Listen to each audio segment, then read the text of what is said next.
Hi, Mitchell Dale. You're watching Rugby League Week TV's Four Nations preview. I'm joined by Martin Lenihan and Eric Groth. And boys, 10 debutants in the Aussie side. Unheard of. Almost half of the 24-man squad will be pulling on the Australian jersey for the first time. What do you reckon, Eric? Well, I think that they're going to win it, to be honest. 10 debutants for Australia, that's massive. And when you put the Aussie jersey on, obviously you're going to play out of your skin. But I just think the experience... When we were reading out before we started filming the team list of the Kiwis, it's just phenomenal. What a side. Foreign, Isaac Luke, blokes like that. It's just... They're all in form. Jesse Bromwich, one of the form front rowers. They're form players. Yeah, certainly. So they're my tip, Kiwis. They're your tip. Yeah. You just said Australia. No, I didn't. Straight off. Straight off the bat, you said Australia. Back the Kiwis at $5.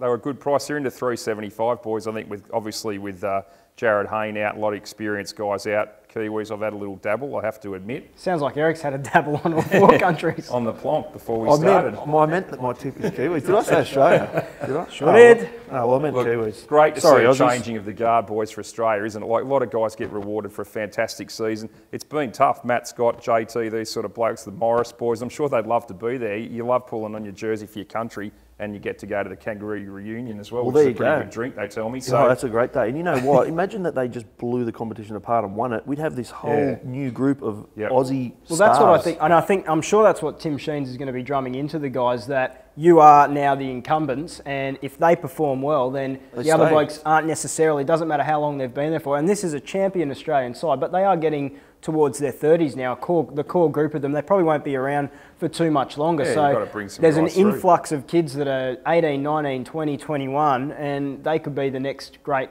Australian group. So, we're sitting here saying there's 10 debutants, but they've all had outstanding seasons. A lot of them have come from the successful clubs as well. You've got a few of the Rabbitohs players and stuff like that. Look, I think they're a couple of Panthers as well. So that's why I'm tipping them. You've still got Cooper Cronk, Cameron Smith there to lead the way. I think we'll get a really good sort of guide on this in the first match. Doubleheader in Brisbane should be fantastic, and they play New Zealand. So we're going to get a really good lead in.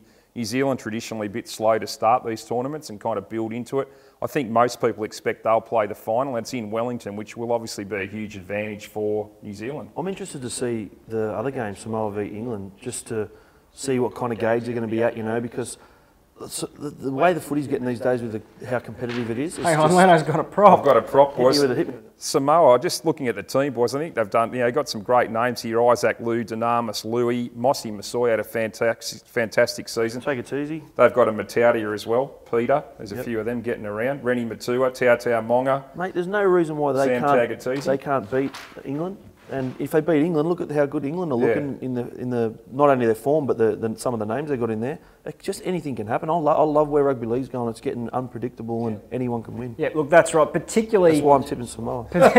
Particularly England, Australia, New Zealand. There's not a struck match between them. You look at up front for England, you're going to have two Burgess twins. You're going to have James Graham. You're going to have Chris Hill from Warrington, who was superb in the World Cup for them. Sean O'Loughlin's world class. Their back three, Ryan Hall, Josh Charnley, Sam Tompkins, all international class. So, you look at it across the board.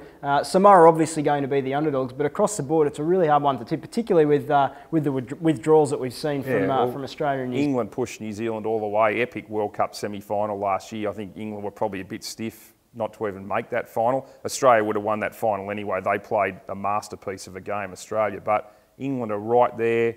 They just have not been able to get across the line against Australia in Ashes games, so I think they'll be pumped up. It should be a fantastic series, I think, boys, and I'm going to tip New Zealand. This is going to be like pin the tail on the donkey here. Who are you taking, Eric? $5 you got him, mate. Who are you on now? $5. I'm on, whoever not back yet, the Pommies. Go the Poms. No, mate, I'm tipping the Kiwis. I am, just from experience, and they just look across the board very solid and determined to upset the Aussies. But I'd love to see the Aussies win with this new group of guys and carry on to be Test superstars.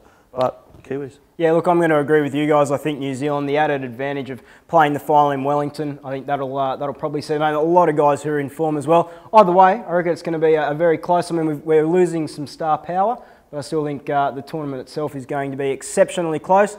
That's it for us at Rugby League Week TV. Thanks for joining us. We'll be back again shortly.